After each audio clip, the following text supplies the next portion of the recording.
Hermanos, el divorcio era un serio problema en los días del Señor, eso lo vamos a ver en un momento, pero en esta época ha llegado a ser una epidemia. En la década del 2005 al 2014, en República Dominicana, se registraron 176.561 divorcios.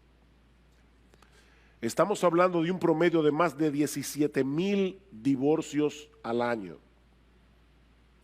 Miles y miles de personas fueron afectadas, directa o indirectamente, por cada uno de esos divorcios. Los hijos, los padres de ambas partes, amigos cercanos, amigos mutuos. Si a eso le añadimos la cantidad de matrimonios que no se han divorciado legalmente, pero que viven dentro de la misma casa y bajo el mismo techo, como si estuvieran divorciados, estamos hablando de una crisis de enormes proporciones. Y es una crisis que no parece que vaya a mejorar en el futuro por la forma tan ligera como muchos toman hoy el voto matrimonial. Una conocida actriz de televisión norteamericana, que para colmo profesa ser cristiana, dijo lo siguiente después de haberse divorciado de su esposo para poder dedicarse más de lleno a su carrera. Ella dice: yo soy más feliz ahora que lo que era antes del divorcio, porque ahora soy yo misma tomando mis propias decisiones. Y más adelante añadió: mi esposo y yo ahora somos más felices siendo amigos divorciados que siendo enemigos casados. Eso suena bastante lógico, ¿verdad? Parece razonable pensar que es mucho mejor tener un amigo con el que una vez estuviste casado que tener a un enemigo en tu misma casa. Eso parece razonable. Pero hermanos, ¿qué enseña la palabra de Dios con respecto a esto? ¿Es el matrimonio una relación que podemos tratar con tanta ligereza, que podemos dar por terminado a conveniencia? Esa es la pregunta que yo quisiera responder en esta mañana a la luz de este pasaje del Evangelio de Marcos que gira en torno, a una pregunta que hicieron los fariseos. Ellos estaban interesados en hablar acerca del divorcio, pero como veremos en un momento, Jesús estaba interesado en hablar acerca del matrimonio. Ellos querían saber acerca del divorcio. Jesús quería que todos nosotros supiéramos algo acerca del matrimonio. Dice en el capítulo 10, versículo 1, una vez más: levantándose de allí, Jesús se fue a la región de Judea y al otro lado del Jordán, y se reunieron de nuevo las multitudes junto a él, y una vez más, como acostumbraba, les enseñaba. En este versículo estamos entrando en el último tramo del ministerio terrenal de nuestro Señor Jesucristo. El Señor ha salido definitivamente de la región de Galilea al norte de Palestina y se dirige hacia la región de Judea, al otro lado del Jordán, es decir, hacia una región, un lugar llamado Perea. Ahora, ¿por qué ese dato es importante? Bueno, ese dato es importante porque esa región estaba gobernada por Herodes Antipas.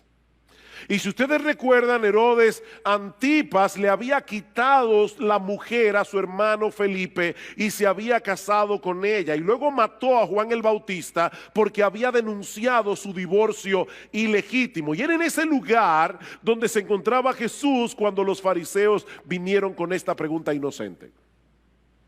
Una gran multitud se congrega a su alrededor. El Señor comienza a enseñarles la palabra y entonces aparecen los fariseos y deciden ponerle al Señor una emboscada, preguntándole sobre un tema sumamente controversial y sumamente peligroso en esa región particular de la tierra de Palestina: la legitimidad del divorcio. Versículo 2: y se le acercaron algunos fariseos y para ponerle a prueba le preguntaban si era lícito a un hombre divorciarse de su mujer.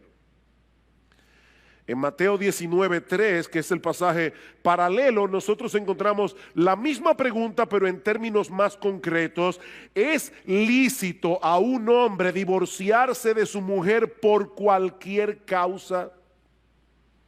Noten, mis hermanos, y esto es importante, que ellos están presuponiendo que el divorcio está permitido.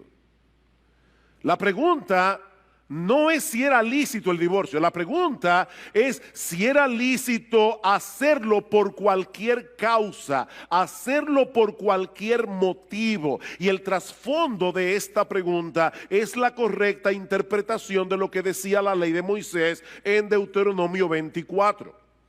Los israelitas habían estado inmersos en la cultura egipcia por más de 400 años, donde fueron esclavos, y habían absorbido muchas de sus costumbres paganas, incluyendo una visión muy ligera acerca del matrimonio.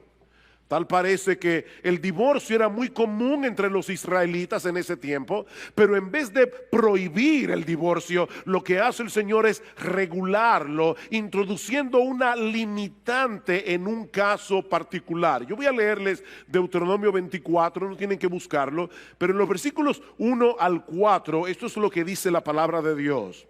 Cuando alguno toma una mujer y se casa con ella, si sucede que no le es agradable por haber encontrado algo reprochable en ella, y le escribe certificado de divorcio y lo pone en su mano y la despide de su casa, y ella sale de su casa y llega a ser mujer de otro hombre. De paso, hermanos, Dios no habla por hablar. Si Dios tuvo que regular en ese caso, es porque eso estaba sucediendo muy a menudo. Los hombres estaban divorciándose de sus mujeres por cualquier cosa. Ellas se iban y se casaban con otra persona, y dice ahora el Señor: si el segundo marido también la aborrece y le escribe certificado de divorcio, lo pone en su mano y la despide de su casa, o si muere este último marido que la tomó para ser su mujer, y aquí está la ley: al primer marido que la despidió no le es permitido tomarla nuevamente como mujer, porque ha sido menospreciada, pues eso es abominación ante el Señor. No traerás pecado sobre la tierra que el Señor tu Dios te da por heredad. Es a ese pasaje que están aludiendo los fariseos en Marcos capítulo 10. Ahora, este pasaje no promueve el divorcio. De hecho, este pasaje ni siquiera nos da un juicio de valor sobre cómo deberíamos ver el divorcio. Simplemente regula este caso particular. Si una persona se divorciaba de su mujer por haber hallado en ella algo reprochable, y esta mujer se casaba con otro hombre, si se daba el caso de que ese otro hombre también se divorciara o muriera, su primer marido no podía volver a casarse con ella bajo ninguna circunstancia. Y básicamente lo que Dios está diciendo aquí es: la mujer no es un juguete que tú puedes desechar cuando tú quieras y volverla a tomar cuando tú quieras. Piénsalo bien antes de poner en su mano una carta de divorcio. Mis hermanos, la relación matrimonial no es como el contrato de cable. Cuando tú tienes un cable, cable TV en tu casa, tú puedes buscar otra compañía, a tratar, a ver si los canales que tienes son mejores que los que tú tienes en el otro plan. Y si no te conviene, puedes volver a la otra compañía, de nuevo, a la anterior. Pero Dios está diciendo: no hagas eso con el matrimonio. El matrimonio es un vínculo sagrado. El matrimonio no puede ser tratado con tanta ligereza. Ahora bien, ¿a qué se refiere el texto de Deuteronomio 24 al hablar de algo reprochable o de algo indecente, como dice la Reina Valera del 60? Bueno, en el tiempo del Señor, y esa fue la razón de la pregunta, en el tiempo del Señor las opiniones estaban divididas con respecto a esto. Por un lado estaba la escuela de un rabino llamado Shammai, que decía que la única causa legítima para el divorcio era el adulterio. obviamente esa interpretación de Deuteronomio 24 tiene un gran problema. ¿Qué se hacía con las adúlteras y con los adúlteros en el Antiguo Testamento? Le aplicaban la pena capital, así que evidentemente era permitido el matrimonio por causa de adulterio, porque al adúltero lo mataban y la persona quedaba viuda, así que no había problemas, no había que regular sobre ese tema. Así que no puede ser de eso que está hablando Deuteronomio 24. Por otro lado estaba la escuela de otro rabino llamado Hillel, que decía que el texto de Deuteronomio 24 se refiere a cualquier cosa, literalmente cualquier cosa que hiciera que la mujer luciera desagradable o vergonzosa a los ojos del marido. Y por supuesto, además está decir que esa era la posición más popular entre los fariseos en el día del Señor. Noten una vez más la pregunta: ¿es lícito a un hombre divorciarse de su mujer por cualquier causa? ¿Tiene razón el rabino Hillel? Es lo que ellos le están preguntando. Mis hermanos, según el rabino Hillel, si la mujer quemaba el pan, eso era algo reprochable y por lo tanto una causa legítima para divorciarse. Si quemaba el pan. Si el hombre conocía a otra mujer que a sus ojos era más hermosa que la suya, su esposa había llegado a ser algo vergonzoso para él y podía divorciarse. De hecho, Flavio Josefo, que era un conocido historiador del siglo I, llegó a incluir el mal aliento como una de esas cosas reprochables. Imagínense esa pobre mujer haciendo gárgara el día entero. Era increíble.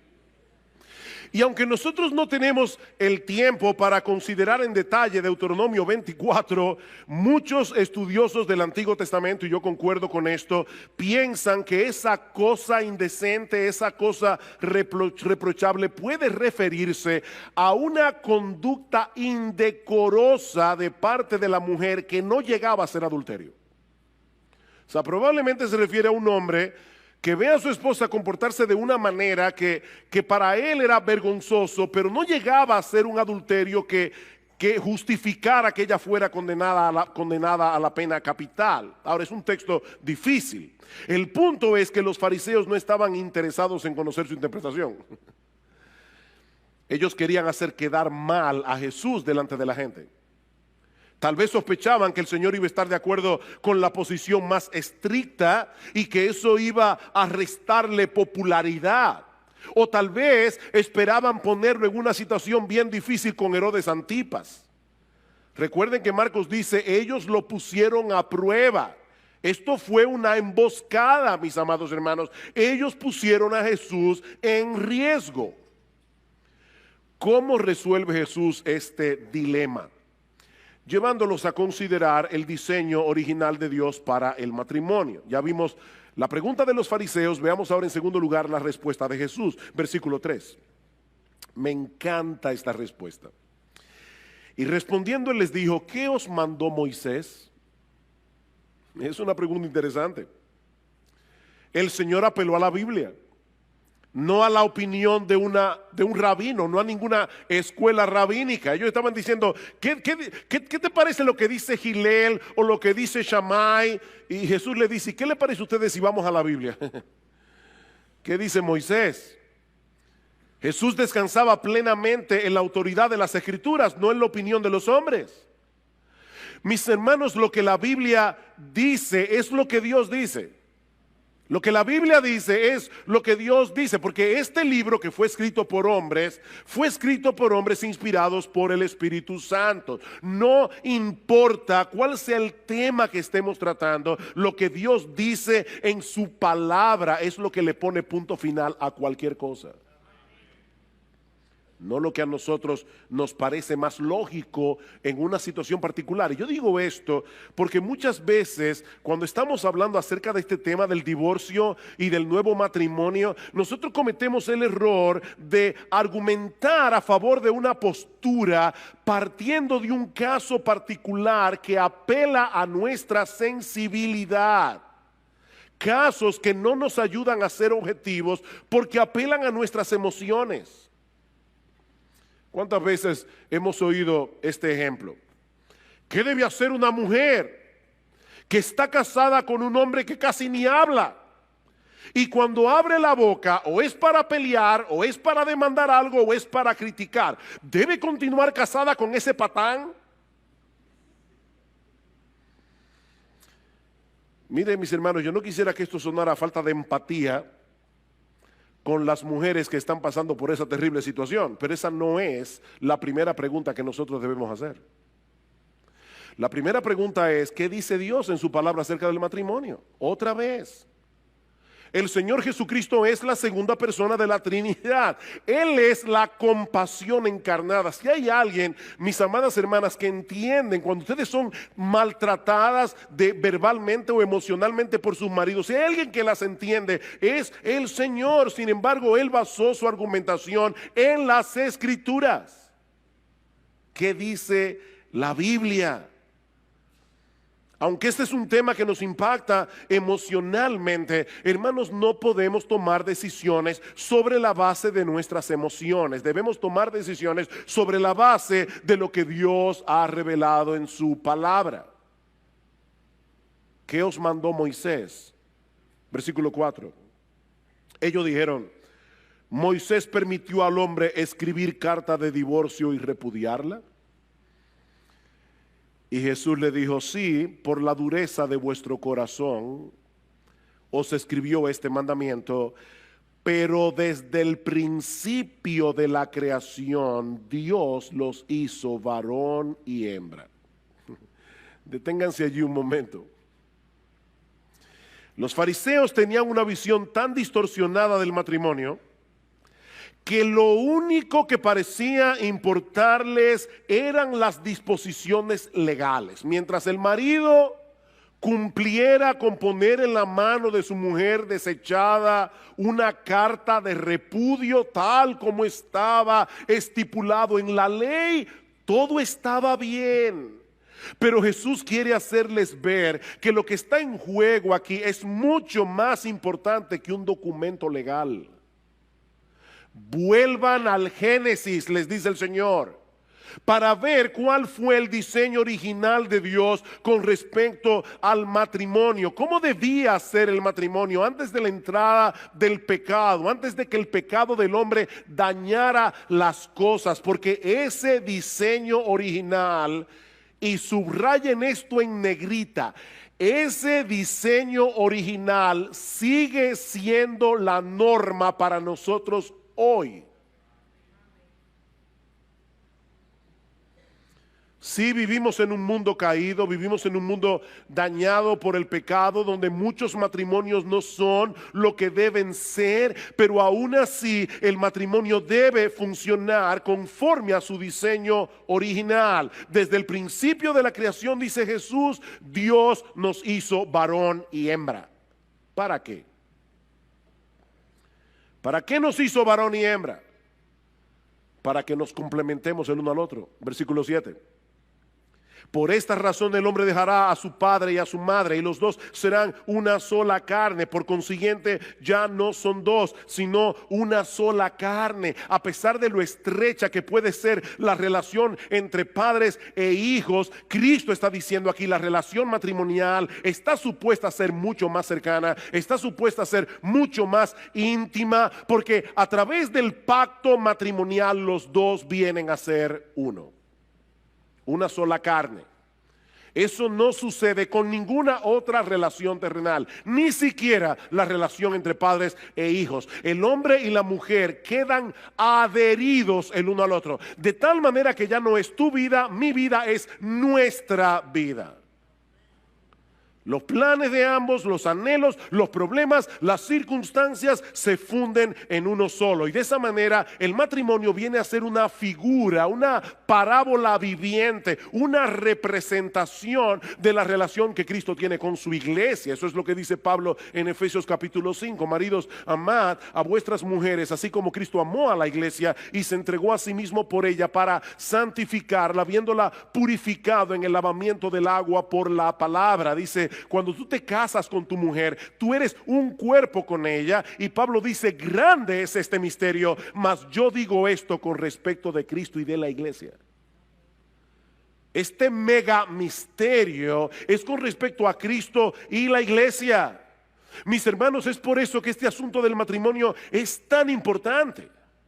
No solo porque el matrimonio es la relación más fundamental de la sociedad humana, sino porque está llamado a ser una parábola viviente del evangelio.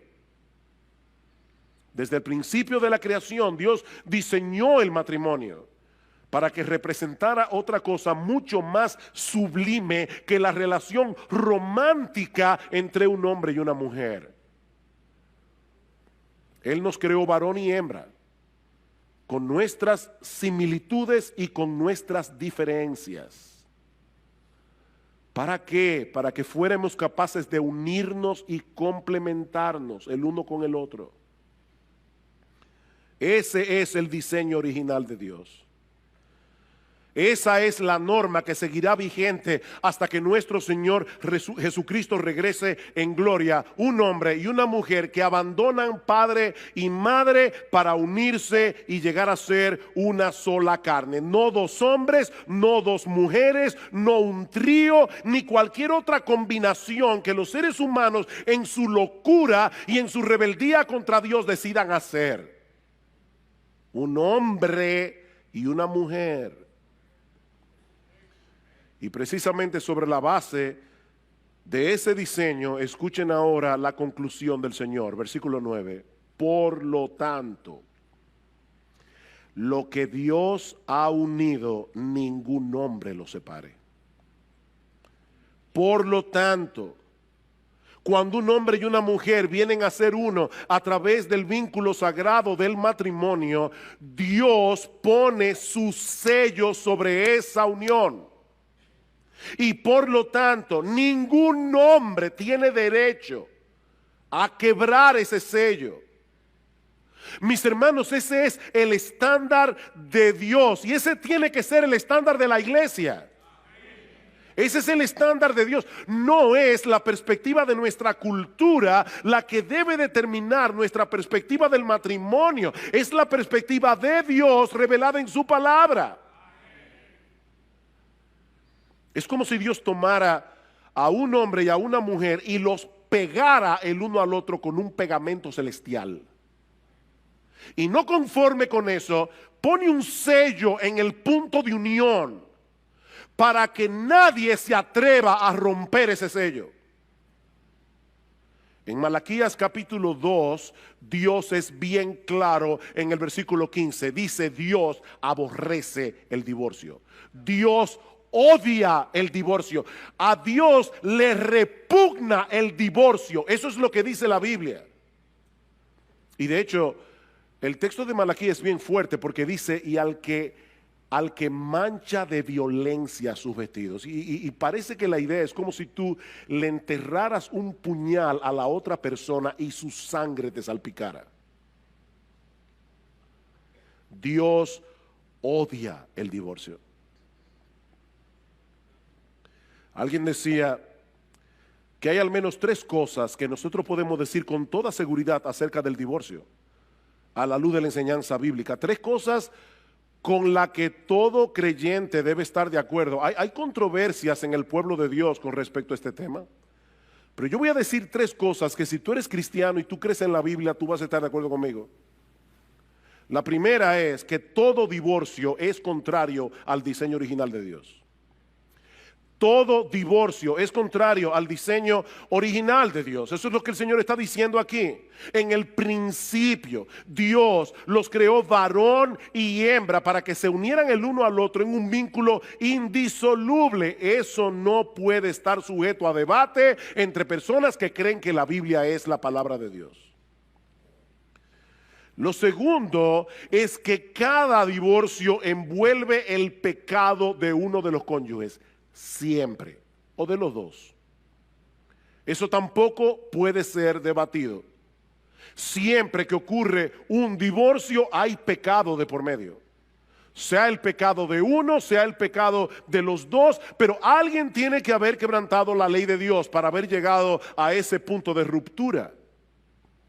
Lo tercero es que cada pareja que se divorcia está separando lo que Dios unió. Cada pareja que se divorcia está separando lo que Dios unió. Eso tampoco es debatible. Es por eso, mis hermanos, que resulta imposible tener un divorcio indoloro. Una vez alguien vino a mi oficina, una persona que no es miembro de esta iglesia, pero me dijo: pastor, yo necesito ayuda, me estoy divorciando de mi marido y yo quiero que usted se intervenga, nos ayude para que esto no sea traumático. Yo le dije: mira, yo te quiero mucho, pero yo no puedo hacer eso. Es imposible tener un divorcio que no sea traumático. Ni el mejor consejero del mundo, yo no lo soy, pero ni el mejor consejero del mundo puede ayudarlos para tener un divorcio indoloro. Cuando nosotros pegamos dos pedazos de madera con un pegamento bien potente, no se pueden volver a separar sin que se rompan en algún lado. Eso es imposible.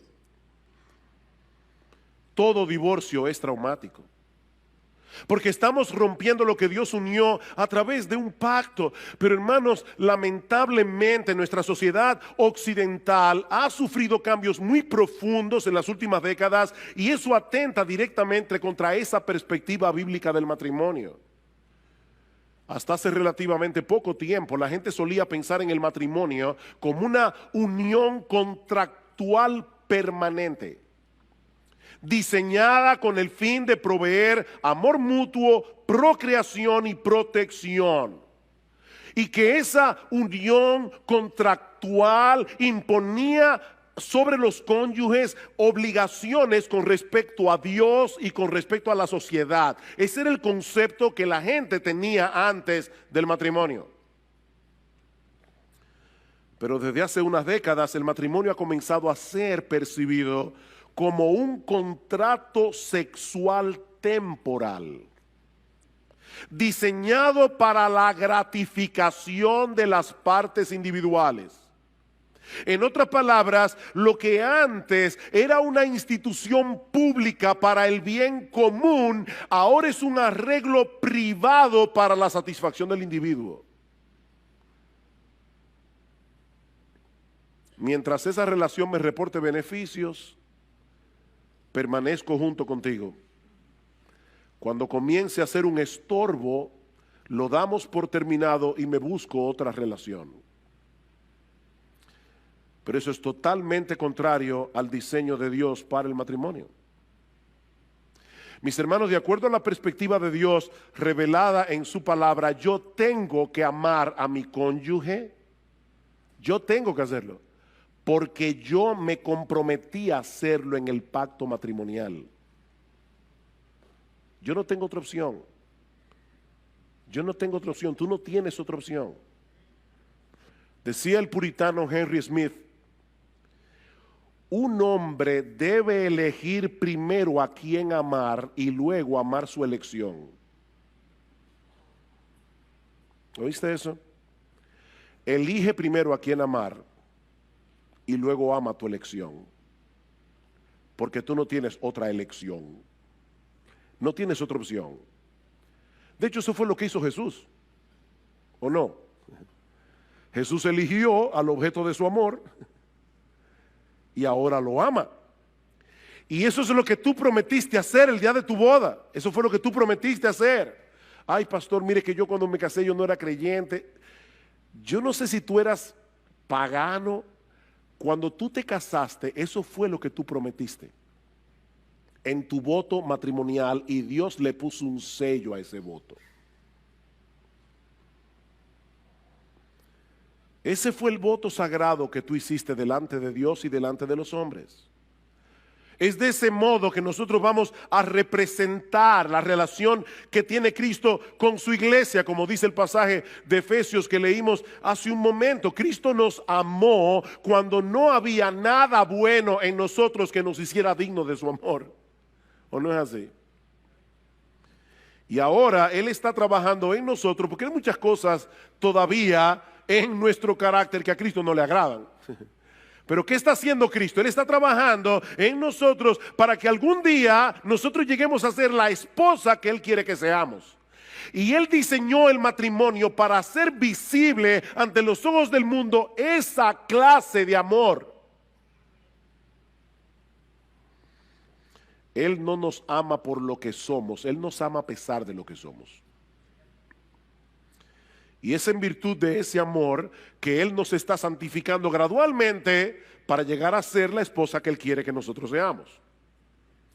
Eso significa, mis hermanos, que el amor de Cristo por nosotros no depende de lo que nosotros hagamos, no depende de lo que dejemos de hacer. El amor de Cristo por nosotros depende de su elección y de su pacto. De eso depende el amor de Jesús. Él nos escogió por el puro afecto de su voluntad, es decir, por una razón que solo está en Él, no en nosotros, y Él decidió unir nuestras vidas con la suya, con un vínculo que no podrá ser quebrantado de ninguna manera. ¿Quién nos separará del amor de Cristo? Romanos 8, nadie, nadie.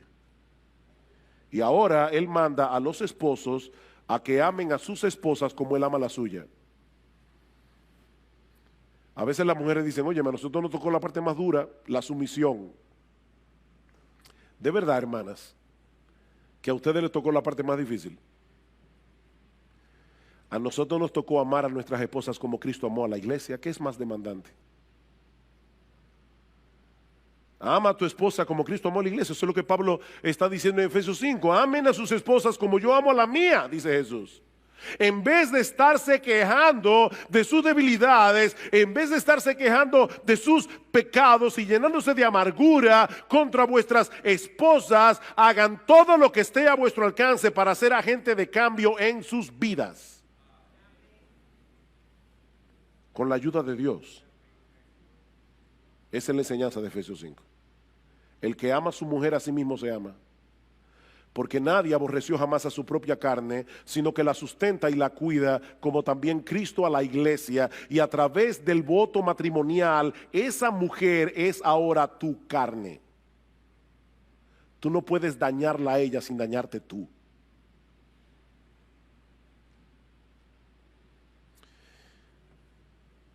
Yo les dije, hermanos, este pasaje, ¿verdad?, comienza con una pregunta sobre el divorcio. Pero de lo que habla Jesús es del matrimonio. Ahora, ¿qué del divorcio? ¿Quiere decir entonces que no existe ninguna razón legítima para que una pareja se divorcie? Eso nos lleva a nuestro tercer encabezado. Ya vimos la pregunta de los fariseos, luego la respuesta de Jesús. Veamos ahora en tercer lugar la pregunta de los discípulos. Versículo 10. Y ya en la casa, los discípulos volvieron a preguntarle sobre esto. Yo me imagino a los apóstoles diciendo, pero ven acá, a final de cuentas, Él no respondió a la pregunta. Ellos se quedaron dándole mente al asunto. Por lo menos no lo respondió directamente. Y yo supongo que Jesús no quiso responder, por lo menos por dos razones. Por un lado, porque no era una pregunta sincera, eso ya lo vimos hace un momento, esto fue una emboscada. Esto no era una pregunta sincera, ellos no tenían ningún interés de entender mejor las escrituras, ellos querían desacreditar a Jesús. Y el Señor decidió no responderles.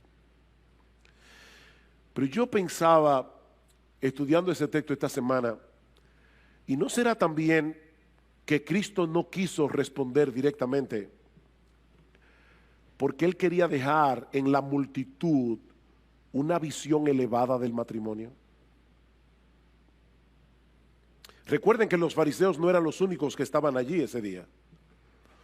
Si leen el versículo 1 otra vez, allí dice que Cristo estaba rodeado de multitudes. Ahí había mucha gente. Muchísima gente. Y es muy probable que el Señor hubiera querido dejar en sus mentes la idea de que lo importante no es si existe alguna razón legítima para divorciarse. Lo importante es recordar que hay muchas razones para seguir casado.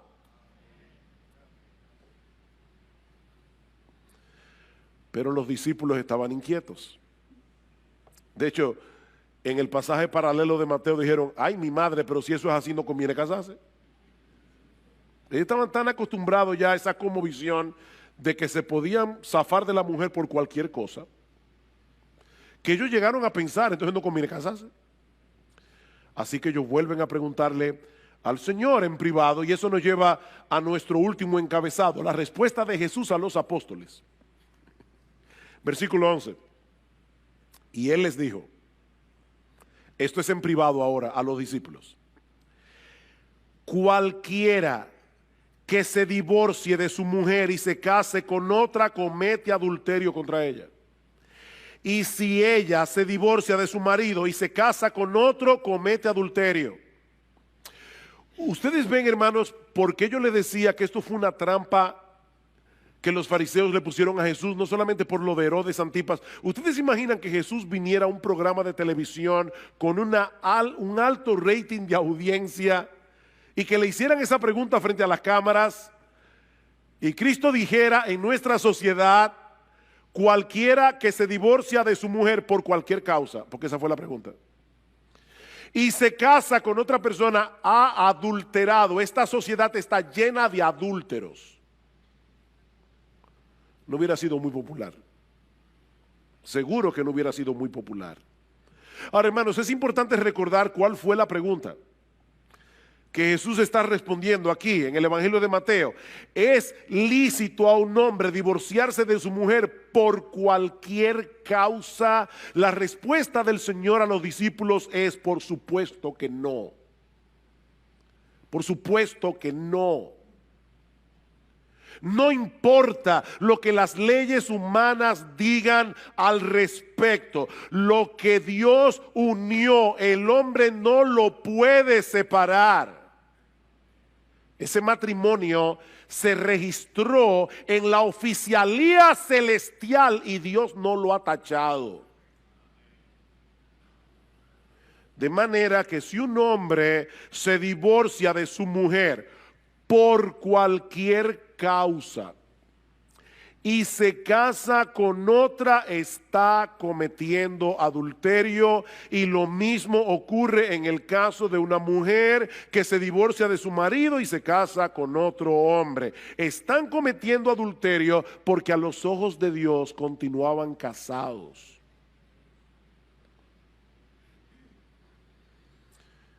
Mis hermanos, no hay que ser un experto en teología para entender lo que el Señor está diciendo aquí.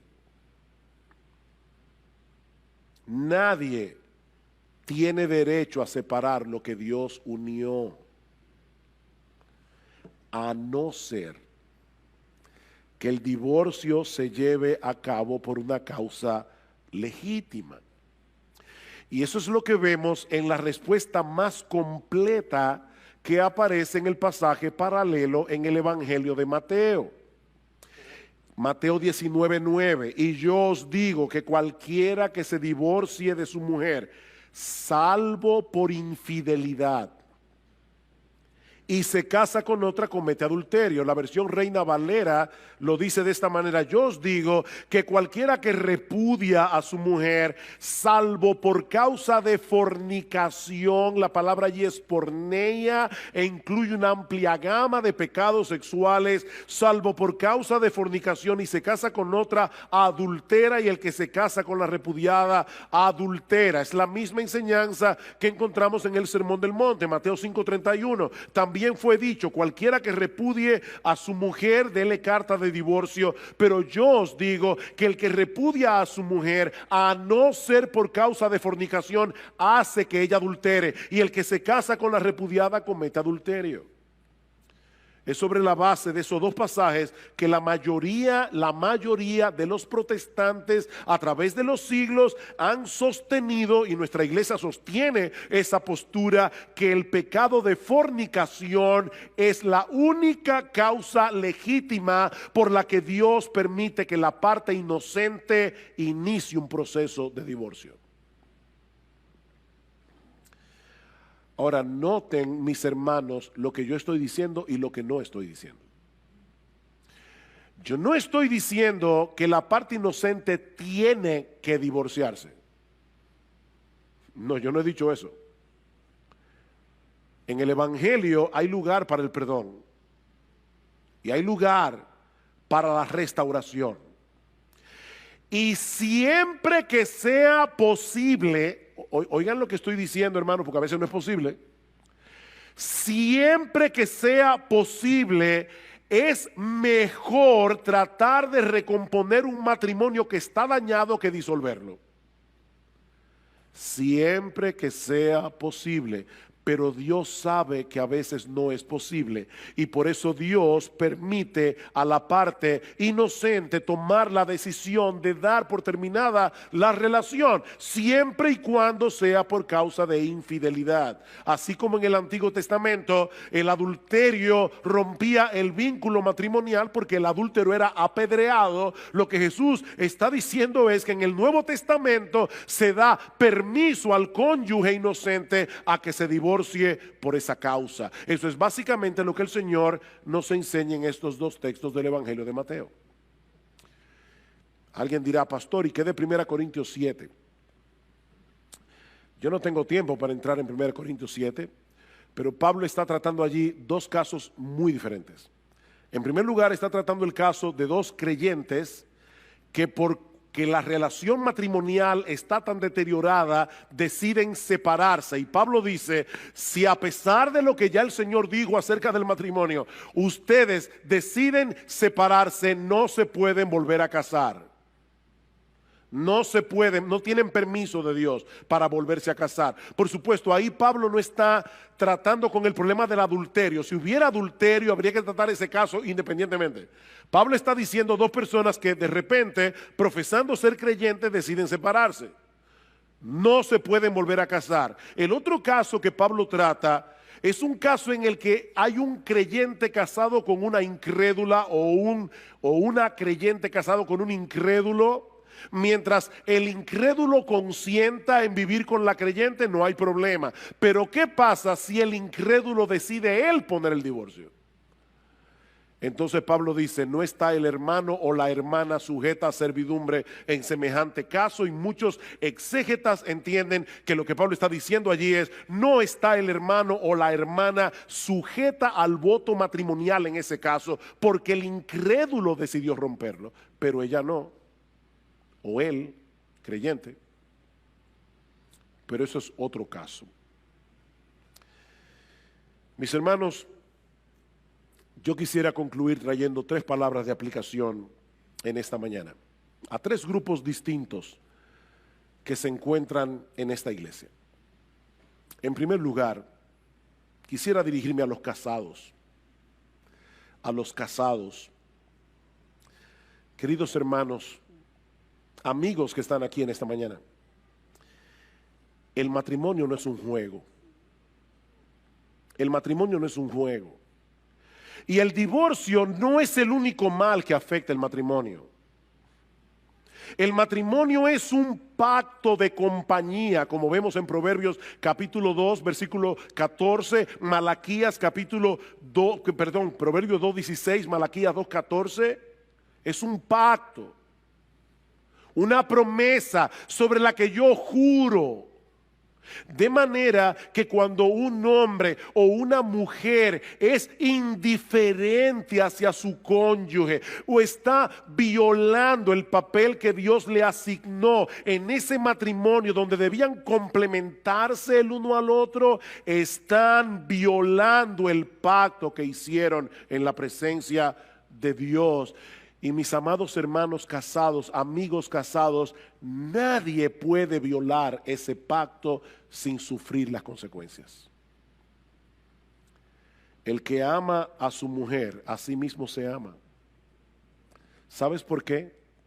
Porque tu mujer es tu cuerpo. Tu mujer es tu otra mitad. Tú no puedes dejar de amar a tu esposa sin ser afectado tú. Mis hermanos, estamos viviendo tiempos muy difíciles. Por encima de todas las cosas, protejan sus matrimonios. Denle tiempo a sus matrimonios. Un buen matrimonio no se cultiva por ósmosis. Un buen matrimonio no se cultiva por generación espontánea. Un buen matrimonio hay que cultivarlo. Cuiden sus matrimonios. Protejan sus matrimonios. Recuérdense una y otra vez que el gran propósito del matrimonio no es que seamos felices en esa relación. Sí, me oíste bien. Me oíste bien. El gran propósito del matrimonio no es que seamos felices, aunque como consecuencia de cumplir el propósito por el cual Dios diseñó el matrimonio, se derive la felicidad. Como una consecuencia. Pero Dios no diseñó el matrimonio para que seamos felices. Dios no diseñó el matrimonio para que la otra persona supla lo que yo entiendo que son mis necesidades. Y son muchas las necesidades que son cubiertas en el matrimonio. Pero mi amado hermano, mi amada hermana, recuerda, el gran propósito del matrimonio es que representemos ante el mundo el tipo de amor, de relación que Cristo tiene con su iglesia. Tú no te casaste con un ángel. Te casaste con un pecador. Te casaste con una pecadora. Y Dios te llamó a ti a ser un agente de cambio en su vida. Cuida tu matrimonio. Dios quiere usar tu matrimonio para santificarte. Cuida tu matrimonio. En segundo lugar, yo quisiera dirigir unas palabras de aplicación a los solteros. Procuren casarse. Procuren casarse. Pablo dice eso en 1 Corintios 7. Pero no lo hagan a la ligera. No lo hagan a la ligera. No se lleven simplemente de lo que ven vuestros ojos. Proverbios capítulo 11, versículo 22 es muy claro. El Espíritu Santo inspiró al autor de Proverbios para escribir estas palabras. Como zarcillo de oro en el hocico de un cerdo es la mujer hermosa apartada de razón. Si te casas por el zarcillo, créeme, los años van a pasar.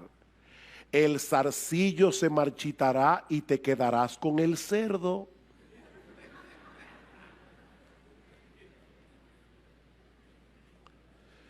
Procura casarte, pero no lo hagas a la ligera. No lo hagas por razones equivocadas. Yo no sé cuántas veces se ha dicho esta frase: yo me divorcié porque yo no encontré en el matrimonio lo que yo estaba buscando. ¿Y qué era lo que tú estabas buscando?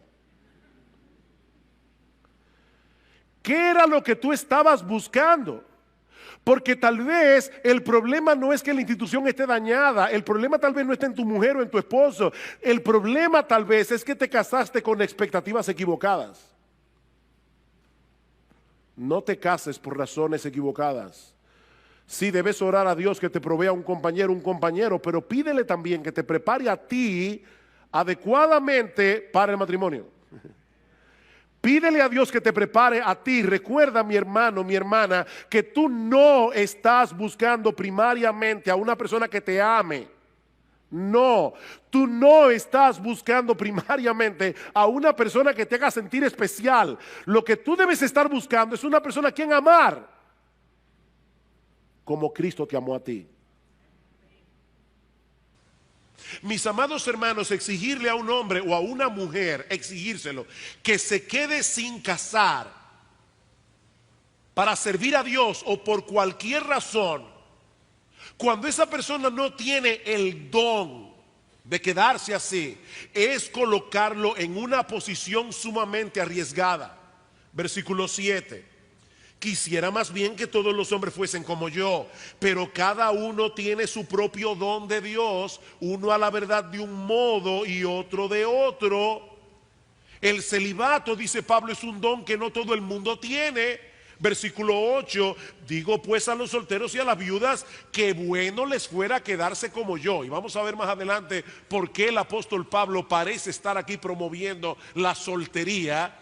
Pero sigue diciendo en el versículo 9, pero si no tienen don de continencia, cásense, pues mejor es casarse que estarse quemando.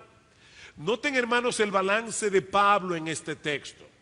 Repito, si una persona decide quedarse soltera, está en su derecho de hacerlo. Los solteros no son ciudadanos de segunda categoría en el reino de Dios.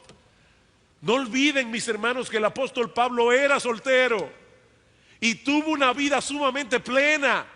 Tuvo una vida sumamente fructífera para la gloria de Dios. ¿Y por qué yo digo esto? Bueno, porque lamentablemente aún en las iglesias cristianas algunos parecen pensar que el matrimonio es una especie de graduación. El matrimonio. De manera que si una persona llega a cierta edad y todavía no se ha casado, es como si tuviera una mancha en su currículum.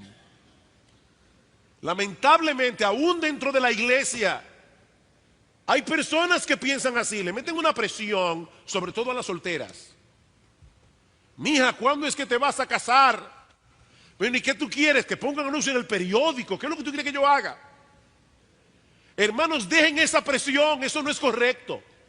Eso no es correcto. La soltería en sí misma no es algo vergonzoso. No es una mancha en el currículum de nadie. Aunque yo debo hacer la salvedad, sobre todo, y me refiero aquí a los hombres mayormente, yo quiero hacer la salvedad de que es posible de que algunos permanezcan solteros por falta de diligencia o incluso por una razón completamente egoísta. Eso es posible. Pero la soltería en sí misma no debe ser motivo de vergüenza para nadie. Ahora, al mismo tiempo, Pablo reconoce que no todos tienen las mismas necesidades, no todos tienen el mismo don de Dios, y por eso exhorta a los solteros en general a casarse. ¿Y qué de los que ya están casados? ¿Pueden ellos dentro del matrimonio practicar el celibato? Bueno, eso es lo que Pablo pasa a responder a partir del versículo 3.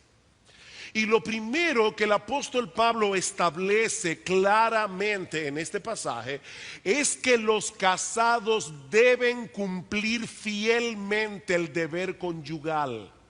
Los casados deben cumplir fielmente el deber conyugal. El celibato no es una opción para una persona casada. Versículo 3. El marido cumpla con la mujer el deber conyugal, y asimismo la mujer con el marido.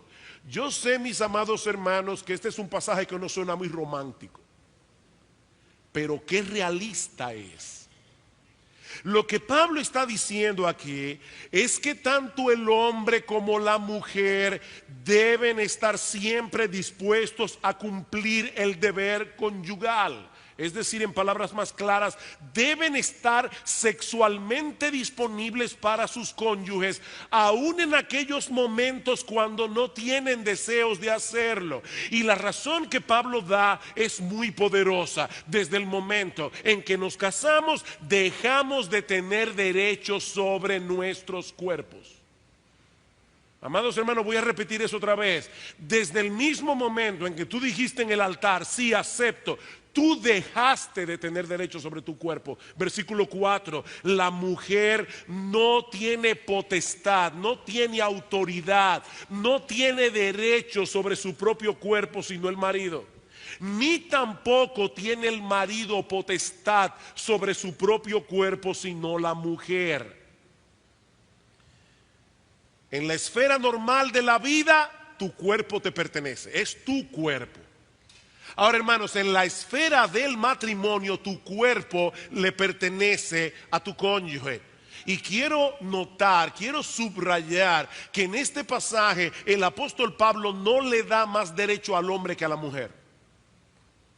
Pablo no le da más derecho al hombre que a la mujer. Miren, yo sé que hay personas que piensan que la Biblia promueve la represión sexual, que la Biblia contiene tabúes. Bueno, eso lo contienen versiones distorsionadas del cristianismo, pero no el cristianismo bíblico.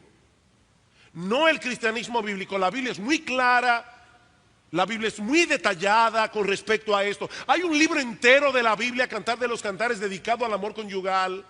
No, la Biblia no trata este tema como un tabú.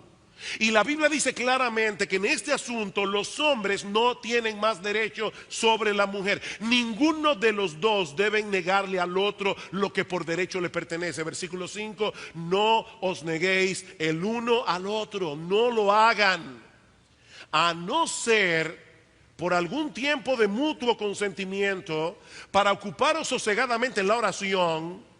Pero volved a juntaros en uno para que no os tiente Satanás a causa de vuestra incontinencia.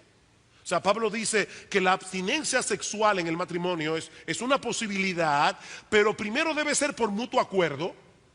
O sea, no puede ser la decisión de una sola parte de la pareja, debe ser por mutuo acuerdo. En segundo lugar, debe ser por un propósito específico. Pablo dice aquí, para ocuparos sosegadamente en la oración. Es decir, si alguno de los dos quiere tener un tiempo intenso de oración sin ninguna cosa que le llame su atención, y por poco tiempo, dice Pablo, para que no se expongan a tentaciones innecesarias. Por supuesto, se sobreentiende por otros pasajes de las Escrituras, dice la Biblia que es más bienaventurado dar que recibir. Se sobreentiende que tanto el hombre como la mujer deben ser sensibles al estado en que se encuentra el otro. Hay momentos en que por amor a nuestro cónyuge debemos ser pacientes, esperar una ocasión más propicia, pero mis amados hermanos, sigue siendo un mandamiento que ninguno de los dos cónyuges tiene derecho a negarse al otro. La abstinencia es una concesión. Versículo 6. Mas esto digo por vía de concesión, hablando de la abstinencia. Dice Pablo, no por mandamiento. O sea, el mandamiento es que no se nieguen. Lo otro es una concesión. Lo otro es una concesión.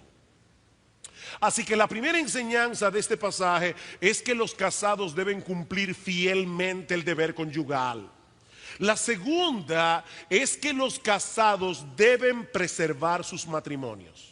Los casados deben preservar sus matrimonios. Versículo 10. Pero a los que están unidos en matrimonio, mando no yo, sino el Señor, que la mujer no se separe del marido. Y si se separa, quédese sin casar o reconcíliense con su marido. Y que el marido no abandone a su mujer. En estos primeros dos versículos, Pablo evidentemente se está refiriendo a parejas donde ambos son cristianos. ¿Y cómo lo sabemos? Bueno, porque a partir del versículo 12, como vamos a ver en un momento, Pablo se refiere a parejas mixtas y dice, eso es otro caso, donde hay un cristiano y uno que no lo es. O sea que en los versículos 10 al 11, Pablo está hablando a parejas cristianas. ¿Y cuál es la enseñanza de Pablo a las parejas cristianas?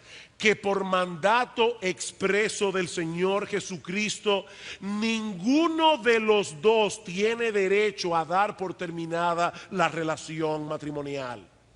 Por eso es que Pablo dice, mando no yo, sino el Señor. En otras palabras, esto es algo que Cristo enseñó directamente durante su ministerio terrenal. Vamos a Mateo capítulo 19. Evangelio de Mateo capítulo 19. Y hermanos, si hay una enseñanza que es importantísima en una época como esta en la que nos ha tocado vivir, es esta enseñanza de Cristo acerca del divorcio. El divorcio está a la orden del día. Cuando mi hija mayor se iba a casar, mi esposa fue con ella a contratar al individuo que iba a filmar el video de la boda. Y el trato era el siguiente: me dan la mitad del dinero ahora y la otra mitad antes del matrimonio, y yo hago el trabajo. Y mi esposa le preguntó por qué tenía que ser de esa manera. Dijo, bueno, por una razón muy sencilla. Me ha pasado ya que una pareja que se va a casar me contrata para hacer el video, me pagan la mitad talante, se casan, a los 3 meses se divorcian, yo todavía no he terminado de editar el video y ya no me lo quieren pagar. Fíjense eso, antes de que él termine de editar el video de la boda ya están divorciados. Dicen, nadie me lo quiere pagar. Entonces él dice, páguenme ahora la mitad y la otra mitad antes de casarse, no después. Esa es la época, hermanos, en la que estamos viviendo. Ahora, en la época del Señor Jesucristo pasaba algo muy similar. Había una escuela rabínica, es decir, una escuela de enseñanza que decía que un hombre podía divorciarse de su mujer casi por cualquier cosa.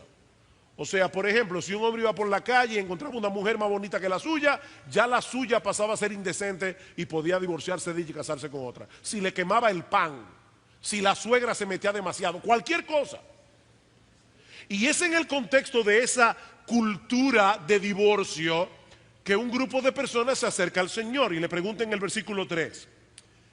Vinieron a él los fariseos tentándole y diciéndole, ¿es lícito al hombre repudiar o divorciarse de su mujer por cualquier causa? Fíjense la pregunta.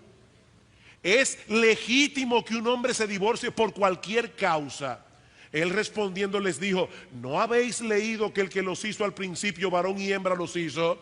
Y dijo, por esto dejará el hombre a su padre y a su madre y se unirá a su mujer y los dos serán una sola carne. Así que ya no son más dos, sino una sola carne. Por tanto, lo que Dios juntó no lo separe el hombre. Le dijeron, y aquí está la trampa del texto, ¿por qué Moisés mandó dar carta de divorcio y repudiarla? Fíjense, Moisés no mandó eso, Moisés lo permitió. Dios, a través de Moisés, dio un permiso, no un mandamiento acerca del divorcio. Dice en el versículo 8, Él les dijo, por la dureza de vuestros corazones, Moisés os permitió repudiar a vuestras mujeres, mas al principio no fue así. Y yo os digo que cualquiera que repudia a su mujer, salvo por causa de fornicación, y se casa con otra, adultera, y el que se casa con la repudiada, adultera. ¿Qué es lo que el Señor está enseñando aquí? Bueno, básicamente que la unión matrimonial no puede ser disuelta por el hombre. Esa es la enseñanza. La unión matrimonial no puede ser disuelta por el hombre. ¿Saben por qué? Porque no es el hombre que la produce. No es el hombre el que la produce. ¿Qué dice en el versículo 6? Así que no son ya más dos, sino una sola carne. Por tanto, lo que Dios juntó, no lo separa el hombre. ¿Quién es el que hace que a través del vínculo del matrimonio un hombre y una mujer vengan a ser una sola carne? Dios lo hace. Dios lo hace. Y miren, mis hermanos, no importa si los contrayentes son cristianos o no, Dios es el autor del matrimonio. Y por lo tanto, un hombre y una mujer que se unen el uno al otro por medio del vínculo matrimonial, no pueden disolver ese vínculo de ninguna manera. Es por eso que el Señor dice que el que se divorcia de su esposa y se casa con otra comete adulterio. Y el que se casa con la repudiada también comete adulterio. ¿Por qué? Porque a los ojos de Dios siguen casados. A los ojos de Dios siguen casados. Ningún juez terrenal puede disolver lo que Dios ha unido. Hermano, yo voy a repetir eso otra vez. Ningún juez terrenal puede disolver lo que Dios ha unido, excepto, dice el Señor, si la causa del divorcio es fornicación.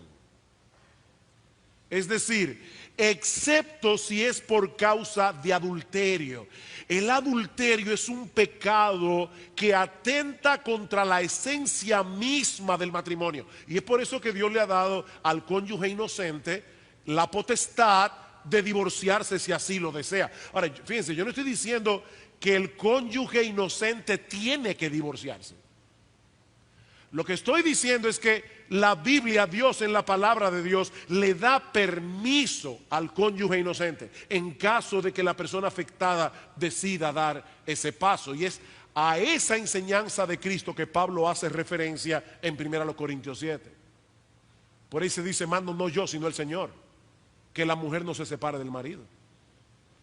Por supuesto, Pablo no está tratando en 1 Corintios 7 el divorcio por adulterio, porque ese no es su tema.